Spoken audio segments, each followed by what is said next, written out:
seperti itu. Allah itu nggak bisa tunduk sama konstitusi yang bernama akhirat. Artinya Allah meskipun di akhirat tetap duwe hak yaf'alu ma yasa atau yaf'alu ma yurid. Nggak bisa kamu terus wah ini akhirat amal ra iso dikirim wong mati, amal ra iso dikirim. Ya pangeran kok mbok atur. Makanya ada kiai mengatakan kodok qadar ra iso dirubah, itu kamu. Makanya ada seorang kiai ditanya, kodok qadar ra iso dirubah sekali dicatat selesai. Jari kiai tadi, tapi nak Allah iso. Dalile apa ya yang huwa ma yasa wa yusbit. Nak Allah ya iso, sing ra iso kan kita. Nah, Nabi itu tahu betul meskipun akhirat itu Allah masih bisa dinego saking baiknya. Ya Muhammad irfa' ra'sak wasal tu ta' wasatu safa. Semat sirahmu angkat. Kowe njuk apa tak turuti. Semenjak itu Nabi minta apa? Syafa. Karena dulu ulama itu sudut pandangnya itu ya seperti itu. Ada yang ulama suka ibadah itu sholat, ada yang milih tidur. Sampai Imam Ghazali bilang suatu saat ibadah terbaik di zaman akhir itu tidur kan. Sholat saja kalah sama tidur kan. Tapi itu loh ya, yang wajib tetap loh, terus kamu gak sholat wajib. Begini beliau mencontohkan itu. Ada orang sholat tahajud terus obsesinya itu ingin hajatnya terkabulkan. Sementara yang tidur obsesinya nikmati rahmatnya Allah, boleh tidur, bisa tidur. Kata Imam Ghazali, timbang kita tahajud terus nuntut pangeran aduk turu katanya. Mergo engko di akibat terus setan memberi bisikan, "Loh nyatanya kamu tahajud ya gak terkabul." Berarti cerita bahwa Nabi ngendikan kalau doa tahajud mustajab enggak. Daripada ngono ki aduk turu ora tau ndonga. Timbang ngabri-abri Islam ya, timbang ngelek-ngelekin apa? Islam. Jadi ulama itu mulai dulu itu sudah berpikir. Banyak orang menjadikan tahajud salat malam itu media untuk hajatnya. Dan kalau nggak kesampaian ini mutung, nyalahkan kiainya ijazah ramandi, macam. Daripada ngono ora usah apa, tahajud turu. Dan jenis kayak ini tuh banyak. Makanya ulama kayak saya itu saenake dhewe itu ya jarak. Saya sering didolani muhibbin terus bilang Gus saya doakan gini-gini saya mau nyalon bupati atau saya gini. Saya bilang gak waduh orang dongo, nak ramandi darani ulama dongane ramandi. Nak mandi kamu jadi bupati tetap nganggep karena beli. Sopo sing ora roh bupati saya juga beli. Ribet kan? Ketika mereka jadi ngunsurkan doa kamu apa karena kemarin beli? Yang beli maksudnya nggak beli nggak usah tersinggung. Jadi ribet ngadepin. Nggak artinya gini loh, boyo doa itu jangan dipakai begitu loh. Kalau minta nasihat tak nasihati jadi bupati yang baik, gubernur yang kalau minta doa itu resikonya. Akhirnya kiai kalau diminta doa ya doa sebenarnya diisinya itu nggak doa kemenangan. Selamat. Itu nggak selamat gitu. Karena ribet. Makanya Islam itu doa itu setelah iman. Aturan iman benar baru doa. Aturan iman benar termasuk Allah itu yaf'alu ma yasha, boleh melakukan yang dikehendaki. Allah enggak boleh terdikte oleh doa kita, enggak boleh. Ya saya ulang lagi ya, mazhab Hasan Asyadzili ini khas kita. Jadi la ilaha illallah itu didahulukan sebelum istighfar. Tapi kebalikannya mazhab Imam Sanusi itu dibalik. La ilaha illallah itu kalimat yang sakral. Karena yang sakral dibutuhkan muqaddimah, yaitu yang melafadzkan harus yang sudah bersih, yang sudah steril baru melafadzkan la ilaha illallah. Maka dalam mazhab Sanusiyah istighfar dulu baru la ilaha illallah. Nah, cara mazhab Abu Hasan Asyadzili kebalikan, istighfar itu sah setelah sahnya tauhid. Kamu ikut mana tuh? Asyadzili apa Sanusiyah? Alhamdulillah sama-sama tidak paham ya sudah. Akhirnya sudah, ya nggak kemana-mana kan gitu. Jadi apa ya? Terus ini saya teruskan ini biar khas pesantren atau khas NU lah, kalau bahasa Pak Rektor khas NU. Ini Ben sampean tahu beberapa perbedaan itu lazim, halaman 24. Ya halaman 24 sama 25. Tak baca ini masih orisinil. An Sufyan bin Uyainah ini juga gurunya Imam Syafi'i. Kata Sufyan bin Uyainah, beliau cerita, kana Isa wa Yahya alaihi salam ya'tiyanil qaryah. Fayas'alu Isa an syirari ahliha. Was'alu Yahya an khiyari ahliha. Jadi Nabi Isa dan Nabi Yahya itu satu generasi, sama-sama masih muda. Kalau di satu kampung yang Nabi Yahya tanya, ini keluarga terbaik siapa? Saya mau nginap di situ karena kumpul orang baik itu nyaman. Kalau Nabi Isa kebalikan, keluarga terburuk mana ya, saya tak di situ. Nah terus akhirnya faqala lahu Yahya lima tanzilu ala syirarin nas, kenapa kalau kamu bermalam kok malah kumpul orang-orang yang nakal? Innama ana tabibun udawil mardo, saya ini nabi barat dokter, di mana-mana dokter yang ngumpuli yang sakit, ngobati yang sakit. Makanya di NU itu ya banyak Kiai Jazab mengumpuli yang nakal-nakal. Nak tepak yang ngentas yang nakal, nak ora tepak ya katut. Ini adu nyali lah sudah gitu. Tapi itu ada ilmunya, yaitu niru Nabi siapa? Isa. Kalau kamu dokter penelitian tuh cari daerah yang banyak pandemi apa yang bersih? Yang banyak pandemi, karena yang namanya penelitian ya di situ kan. Kalau kamu dakwah ngentas kemiskinan, ke daerah miskin apa daerah kaya? Nah sama, kalau ngentas kefasikan, ke daerah fasik apa daerah orang soleh? Fasik. Ya, tapi itu Nabi Isa. Nah kalau kamu tidak Nabi kan potensinya kan itu. Tapi setidaknya bahwa kita sering disalahkan karena punya beberapa tokoh yang ngancani fasik-fasik, itu sebenarnya ada dalilnya, yaitu Nabi siapa? Isa. Nah terus masalah tegas dan lunak. Ketika ada mahasiswa misalnya pacaran, boncengan lanang dan perempuan, itu pilihan kita apa? Kalau tegas, terus gak mau mendengar kita. Misalnya gini contoh gampang, tak beri contoh Pak D, jangan orang tua, nanti secara fikih itu beda. Nah ini kan kita orang pesantren, biasa ngaji fikih detail. Kamu Pak D seorang perempuan, mahasiswi misalnya, sering pacaran. Setiap ke situ sama pacarnya kamu diam saja, padahal kamu dosen keislaman. Mesti pawanaan kamu nyimpulkan ternyata pacaran itu tidak apa-apa, buktinya Pak D itu tidak negur, menengahi. Ini berarti as-sukut alal mungkar. Tapi kebalikannya, Pak D ini terkenal keras, nak rono mesti ada aku ponaan, akhirnya yura rono ngus ngerti nak mesti diamuk. Nah dua orang ini sama-sama gagal kan. Yang lunak menjadikan ponakannya pacaran terus karena enggak negur sehingga dikira membolehkan. Sing keras juga enggak sempat bina wong rono era wani. Akhirnya dua orang ini sama-sama enggak ketemu, sama-sama enggak berkesempatan membina kan? Gagal membina kan?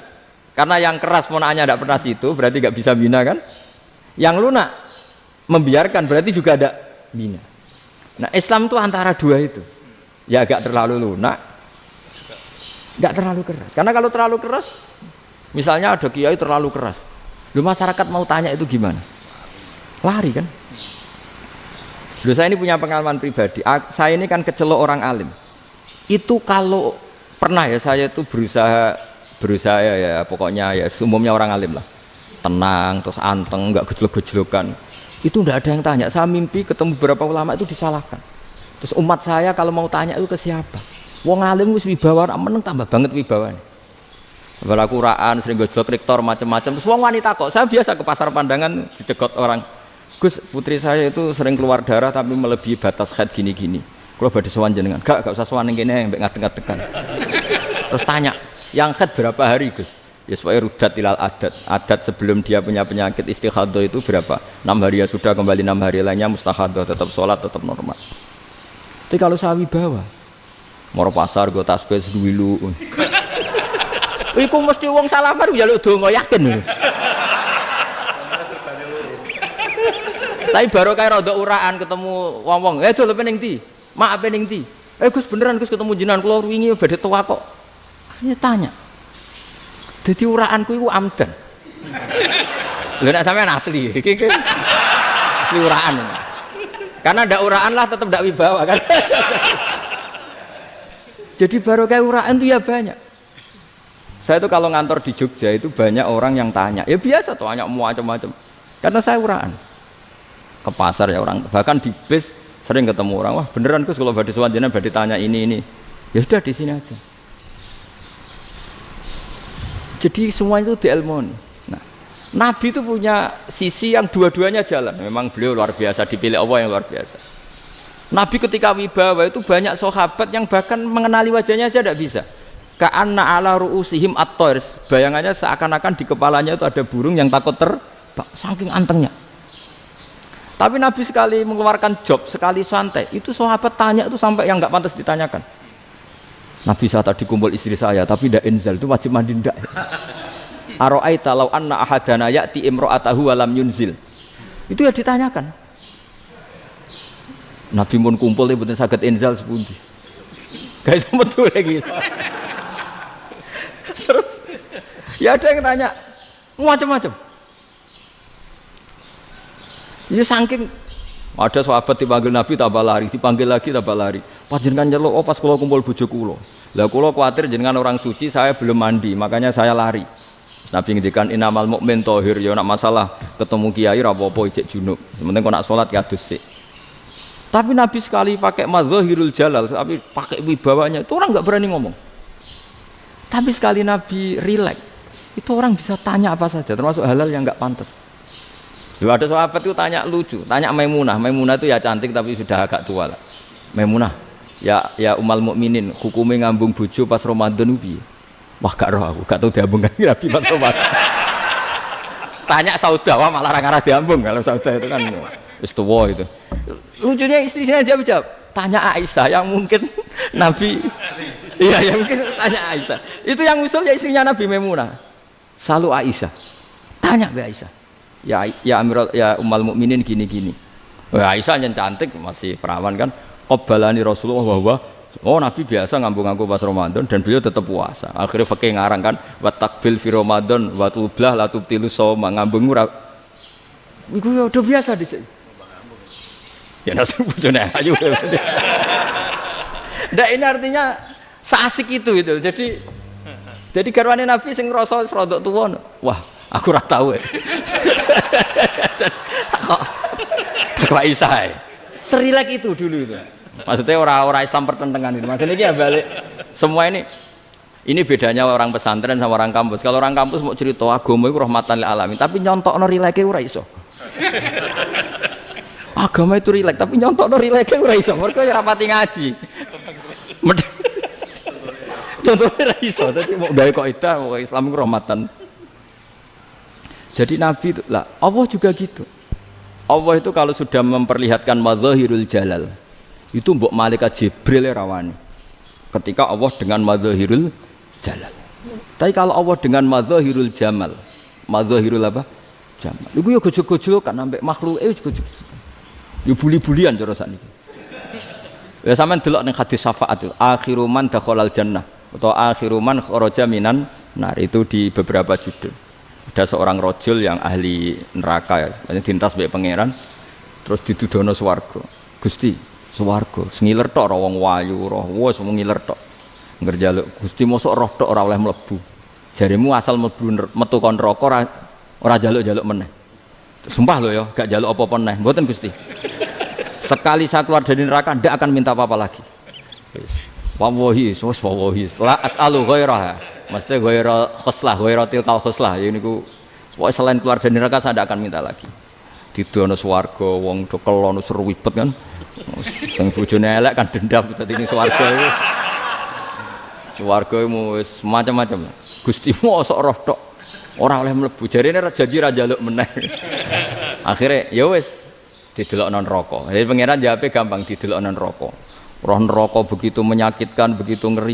Sudah Gusti saya ndak minta surga, sementing nggak masuk neraka. Rabbana srif anna adzab jahannam. Setelah lama itu diadepno swarga njuk mlebu swarga, terus diadepno nang neraka. Akhirnya ya sudah. Saiki mlebu swarga gak apa-apa. Iku jawabe lucu. Atas taziu jenengan ngenyek kula. Wong karuan ra di swarga kok mlebu swarga. Terus akhirnya mlebu swarga, kan mlebu swarga tamanna, sangen-angen sing mbok jaluk apa?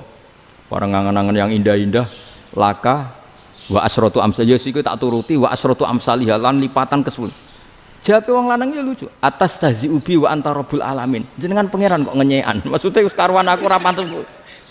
Terus jare pangeran, la astazi ubika walakinni alama asya'u qadir. Aku gak ngenyek kowe, pancen aku pangeran. Nuruti kowe iku iso. Jadi Allah sendiri ketika dengan madzahirul jamal itu malaikat ya ana sing wani bantah. Masyhur itu kan malaikat sing bantah pangeran ataj alufia mayufsidu fiya wa yasfikut karena Allah dengan madzahirul jamal. Yang paling masyhur Nabi Musa. Nabi Musa itu ketika Nabi Mi'raj.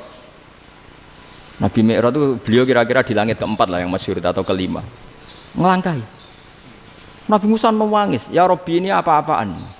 Orang sing ja'a ba'di kemudian melangkahi makom saya ini apa-apaan? Jadi Nabi Muhammad kan apapun hebatnya kan junior. Kok melangkahi makom saya ini apa-apaan? Enggak fair. Sampai Nabi Muhammad itu tanya gini sama Jibril. Reaksi Allah gimana ketika melihat Musa seperti itu? Jawab malaikat Jibril lucu. Ya roh hiddatahu. Allah sapal gayane Musa. Biar. Jadi lucu. Ya dibiarin aja sama Allah. Tapi wong jenenge Nabi Musa itu kekasihnya Allah. Tetap berkah bagi kita. Betul. Ketika setelah Mi'raj diwajibkan sholat 50. Gentenan Nabi Musa kelihatan nabinya. Sebenarnya Nabi Musa itu sebetulnya loh, enggak nguntungkan kita sebetulnya. Tapi yang nguntungkan. Sebenarnya enggak niat nguntungkan kita, tapi nguntungkan. Nabi Ibrahim kan di langit ke-6, keren lah. Konti jong ketemu Allah ngeten-ngeten kan sholat 50. Karena Nabi Ibrahim terkenal Nabi baik enggak bantah. Bareng Nabi Musa. Kenapa diceluk pangeran? Kula kan salat ping 50. Inna ummataka la tutiku dzalik. Wah, gak kuat umat. Serai-rai gak umatmu ora ngarah kuat 50 rokaat. Tapi sebenarnya Nabi Musa itu niatnya bukan membela kita. Fa inna ummati la umatku sing gagah-gagah ra iso meneh umat. Berarti sebetulnya ya itu masih pakai gengsinya sebetulnya. Wes ngono-ngono lah sementing kita untung. Sebetulnya dia itu enggak terima wong umat saya aja yang lebih kuat. Enggak kuat apalagi umatmu. Lah terus sebutin irji ila rabbika fas'alhu takhfif. Itu berarti Allah dengan madzahirul jamal. Sudahlah, datang ke Allah minta keringanan. Allah itu baik. Minta, ambek Allah diringana mau 5 tok, jadi cek 45. Balik ke Nabi Musa, piro 45, cek ra kuat umat.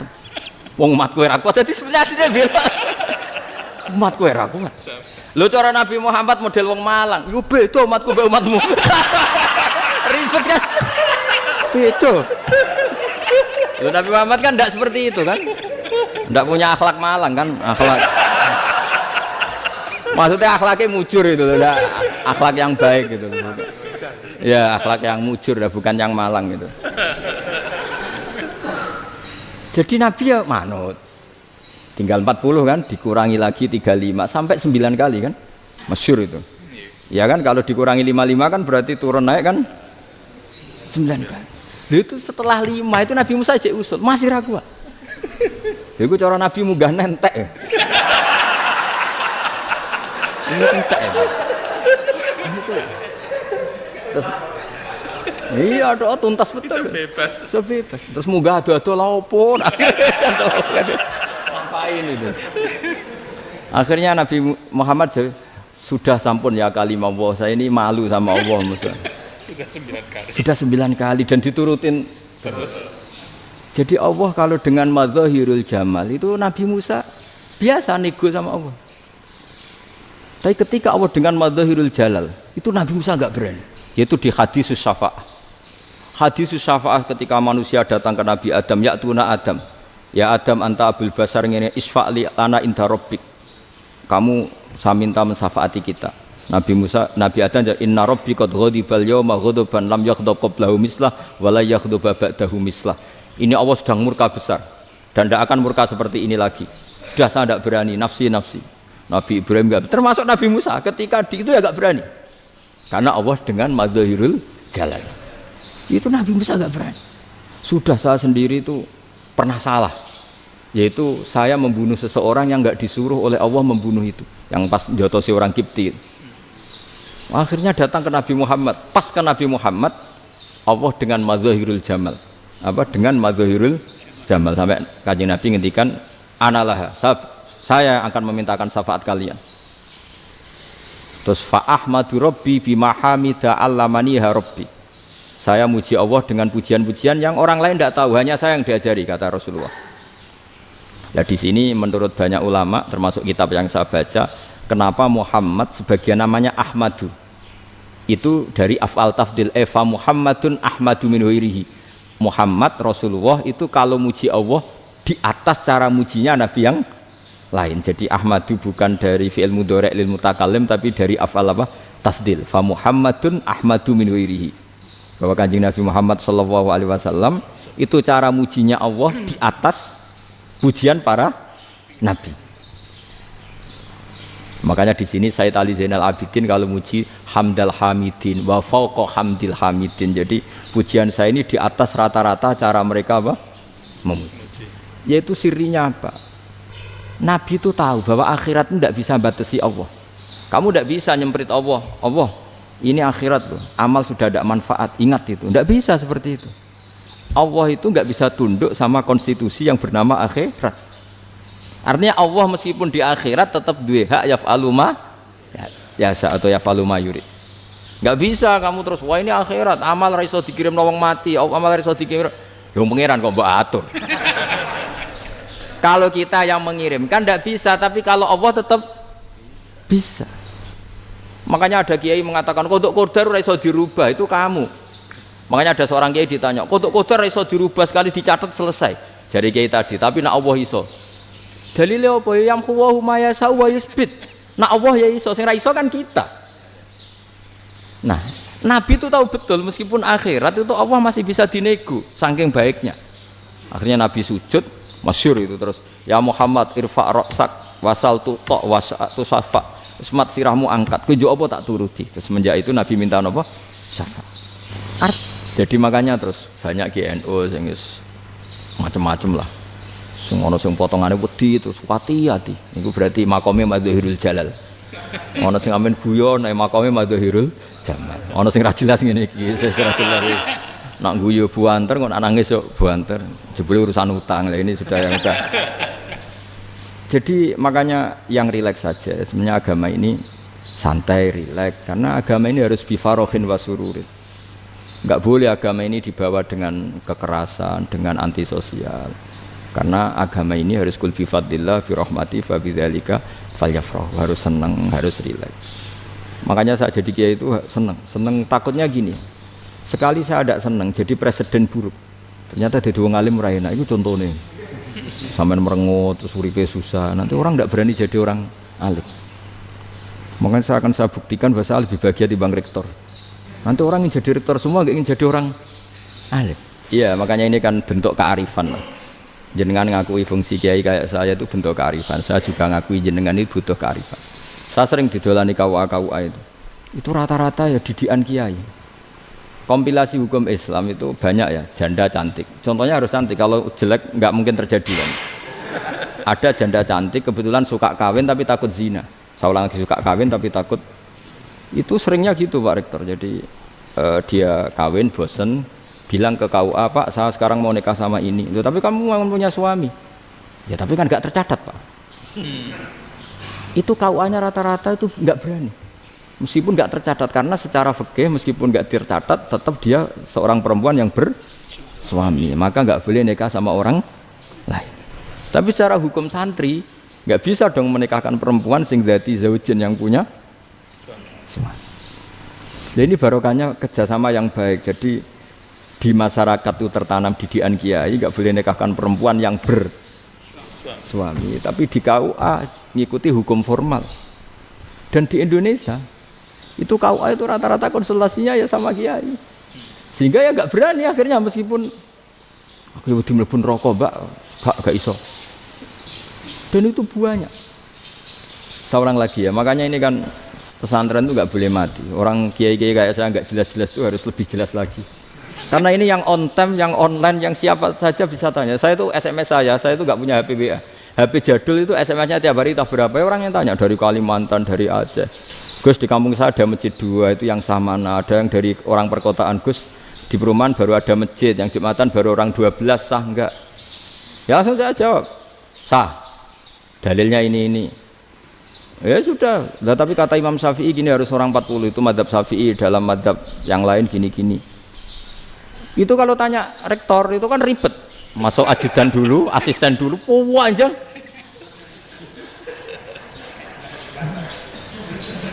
Wah itu kan ribet kan,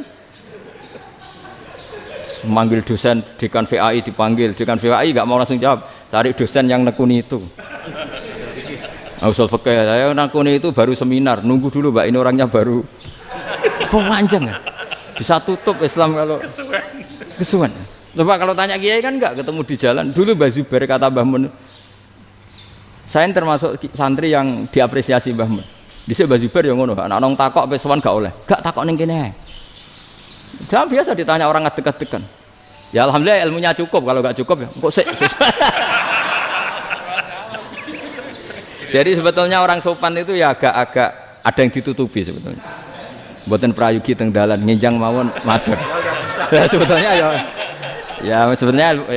sebenarnya memang ilmunya agak cukup gitu. Tapi itu sebenarnya secara fikih itu haram, menunda itu haram. Ya haram tuh, coba bayangkan ya, kalau tanyanya sekarang, Gus saya ini sudah keluar darah 1 bulan penuh, padahal normalnya hanya 6 hari. Saya nanti sholat enggak? Kalau nginjang mawon dugi kula, berarti kan hari ini belum ada keputusan. Sholat apa enggak kan? Tapi karena modus tadi, boten prayogi nggih ngendikan ngoten teng dalan nginjang tengen kula. Itu kemungkinannya 2, sopan atau goblok, itu saja. Kayaknya kalau sopan enggak lah. Kayaknya enggak lah kata. Karena secara fikih itu jelas haram. Bagaimana mungkin sesuatu yang harus dipraktekkan nanti duhur dijawab besok, berarti duhur, asar sampai subuh belum ada jawaban, berarti nggak ada sholat kan? Makanya dibutuhkan orang-orang alim yang kultural seperti ini, dan NU menghormati kultural. Tapi Mbah Mun juga sangat menghormati Islam formal, karena tadi produk-produk formal itu bisa dilembagakan oleh negara, dan itu kita ikut untung. Makanya Mbah Mun itu kalau punya tamu KUA, punya tamu polisi sampai pejabat itu. Kenapa saya contohkan KUA? Supaya jangan kira seperti pendapat orang-orang hasud, wah ya mesti aja disolani presiden senang, menteri senang. Enggak juga. Sebenarnya semua kiai itu mulai KUA sampai polisi, polsek, polres itu senang semua. Karena sama-sama diajak mengawal bangsa ini, diajak mengayomi semua masyarakat. Tapi kadang-kadang masyarakat ngeritiknya, jenenge kiai disolani menteri ya senang presiden. Padahal yang sowan kiai itu ya mulai KUA, Kapolsek, kepala desa, RT, Mudin. Itu mudin kalau tanya ya lucu-lucu. Gus kalau nate nyembelih pitik kemanian, pitike go gede man. Akhirnya wis ngerti nak kemanian langsung tak sebelah meneh. Terusane ku sah ta ora. Ribet. Ya tak jawab, lah pitike pasti ku jek urip ta ora. Terus urip Gus. Wis sah cara madzhab Malik jek urip. Karena itu ada perdebatan antara madzhab Malik dan madzhab Syafi'i. Nah cara Imam Syafi'i itu agak ketat. Hewan yang punya kehidupan sudah mutharibah, misalnya ayam jago, contohnya harus jago, karena kalau ayam kecil diikhlaskan haram. Jadi yang cilik wae kan gitu. Fikih itu ya, fikihnya orang Indonesia itu pecundang. Kalau ayam kecil gak ditanyakan, mate ra wis. Kalau jago ditabrak truk kejet. Andai kan gak disembelih pun mesti mati. Itu cara madzhab Syafi'i itu haram. Karena penyembelihan ini tidak menjadi penyebab kematian, tapi memang karena kecelakaan tadi. Tapi cara madzhab Imam Malik enggak. Andai kan enggak disembelih, matinya kan 2 menit lagi atau 1 menit lagi. Andai kan enggak disembelih, berarti mati sekarang itu bawaan besok apa bawaan kecelakaan? Ya sudah halal gitu caranya. Nah akhirnya ya saya bilang ya sudahlah kita semuanya Malik. Jadi cara debat, cara Imam Syafi'i enggak, cara berpikir itu sudah tidak kehidupan yang normal. Yang dimana-mana penyembelihan itu mematikan yang hidup normal. Jadi agak ketat. Jika dalam contoh kemanian, kalau dalam bahasa Jawa nyembelih agak sempurna terus pesonya jatuh atau apa itu, kalau pakai madzhab Syafi'i agak kesulitan. Jadi kalau madzhab Malik asal diselesaikan secara fauron, dan juga sebagian madzhab Syafi'i itu halal. Nah orang mesti tanya gitu, Gus, wedhusku tabrak truk, man Gus kejet-kejet. Tapi nak pitik cilik ra ditakokno. Makanya termasuk kritiknya Mbah Mun, tapi ini madzhabnya Mbah Mun ya. Kamu boleh ikut boleh ndak, karena ini urusan ndak penting. Dewe wong-wong lucu, nak ditakoki yuyu muni haram mergo amfibi. Yuyu ngerti sampean? Yuyu nggih. Tapi nak ditakoki kepiting muni halal. Mergo nak yuyu haram gak eman, nak kepiting eman. Padahal alasannya coba, kenapa yuyu haram? Karena amfibi kan, bisa di air. Pertanyaannya, kepiting seperti itu ndak? Nah, tapi kepiting kalau haram kan eman. Karena besar kan. Kalau yuyu silahkan haram kan gitu. Artinya apa? Fikih kita ini agak-agak pecundang gitu, agak-agak pertimbangan. Iya, ini lucu kan? Kualitatif. Coba alasannya yuyu haram karena apa?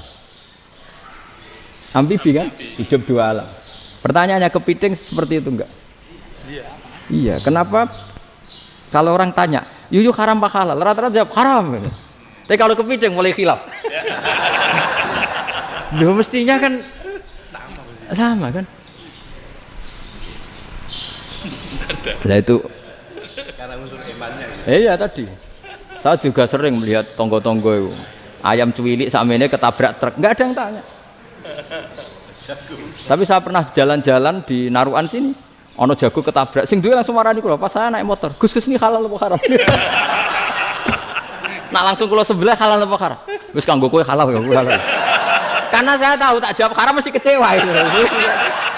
Aduh. Akhirnya kiai ini beratnya kan. Ya akhirnya ya saya setelah itu Fatihah Imam Syafi'i ngapunten umat kula tuh ora siap madzhab jenengan tuh ndak siap. Untuk materi tidak sama. Iya kan akhirnya pakai madzhabnya Imam Malik tadi. Ya tak Fatihah Imam Syafi'i ini mboten niat nglawan jenengan. Tapi ngobati tiang eman. Mergo pitike besar itu. Jadi ini kan ceritanya itu makanya yang rileks saja lah bahwa Islam ini yang rileks, yang menyenangkan karena ya agama ini harus menyenangkan. Raditu billahi robba. Raditu itu seneng banget, ridho itu puas. Enggak boleh beragama pertuntungan terus emosinan, ya marem atau raditu itu marem jadi yang nyaman.